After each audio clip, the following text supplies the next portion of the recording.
Assalamualaikum warahmatullahi wabarakatuh. Saya Helviana Mayasari dengan NIM 2111290075 dengan mata kuliah fonologi. Baiklah, saya akan menjelaskan tentang jenis-jenis perubahan bunyi dalam bahasa. Terdiri dari asimilasi, disimilasi, modifikasi, vokal, netralisasi, zeroisasi, metatesis, diftongisasi, monoftongisasi, anaptikisis. Baiklah, yang pertama saya akan menjelaskan tentang kontraksi. Jenis yang pertama disebut sebagai kontraksi atau penyingkatan atau penghilangan. Kontraksi pada awal kata disebut aftesis.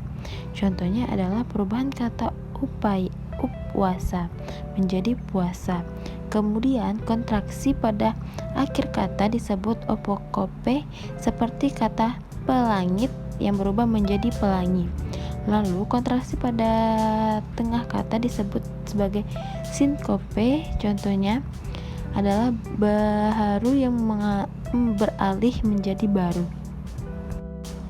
Diftongisasi. Diftongisasi adalah proses perubahan vokal tunggal menjadi vokal rangkap secara berurutan diftong. Contohnya adalah kata sentosa. Meskipun bentuk tersebut sudah dibakukan, kita masih sering mengucapkan sentausa. Contoh lainnya adalah kata teladan yang dilafalkan dengan tauladan. Netralisasi. Netralisasi adalah perubahan bunyi fonemis sebagai akibat pengaruh lingkungan. Untuk menjelaskan kasus ini bisa dicermati dengan ilustri berikut dengan cara pasangan minimal barang parang. Bisa disimpulkan bahwa dalam bahasa Indonesia ada fonem B dan P, tetapi dalam kondisi tertentu fungsi pembeda antara B dan P bisa batal. Setidak-tidaknya bermasalah karena dijumpai bunyi yang sama.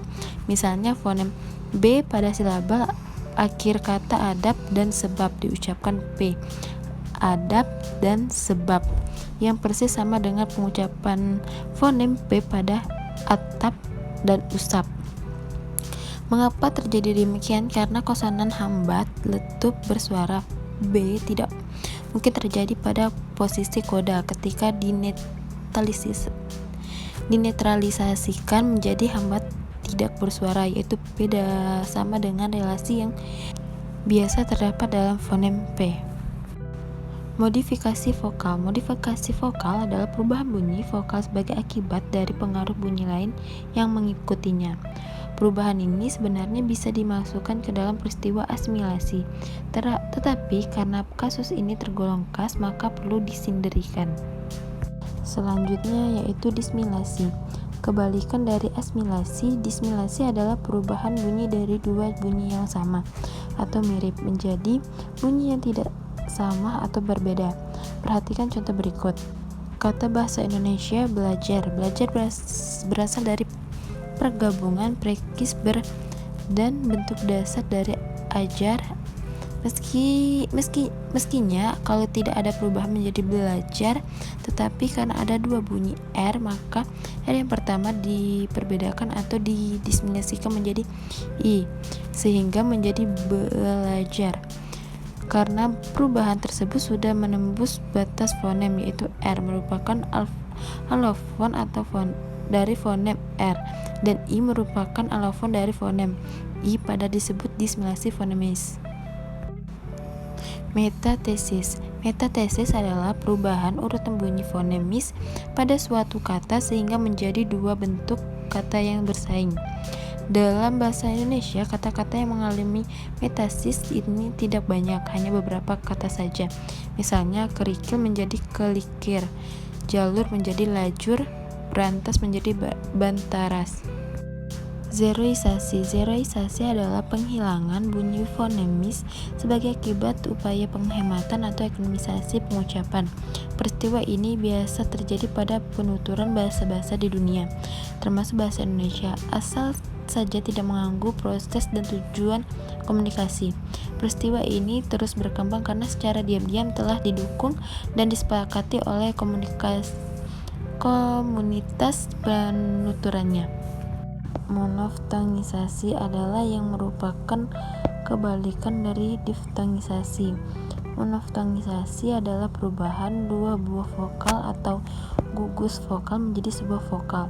Contohnya adalah ramai kalau dan satai yang diucapkan rame kalau dan sate. Anaptikisis. Anaptikisis adalah jenis perubahan bunyi yang terakhir. Di sini terdapat penambahan bunyi vokal di antara dua konsonan atau penambahan konsonan pada kata tertentu. Terdapat 3 model anaptisis, yaitu protesis, epetesis, dan paragog. Protesis adalah penambahan bunyi pada awal kata, contoh emas jadi emas. Epetesis adalah penambahan bunyi pada tengah kata, contohnya upama jadi umpama. Paragog adalah penambahan bunyi pada akhir kata, contoh adi menjadi adik. Asimilasi. Asimilasi adalah perubahan bunyi dari dua bunyi yang tidak sama menjadi bunyi yang sama atau yang hampir sama. Hal ini terjadi karena bunyi-bunyi bahasa itu diucapkan secara berurutan sehingga berpotensi untuk saling mempengaruhi atau dipengaruhi.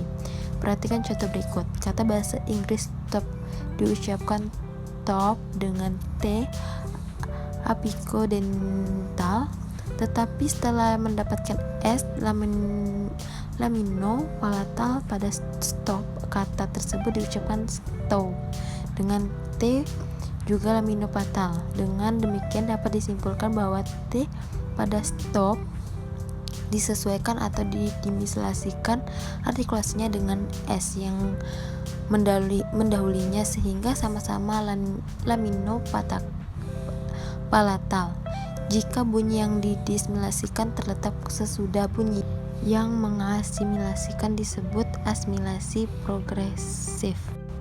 Itulah materi yang dapat saya sampaikan. Sekian dan terima kasih.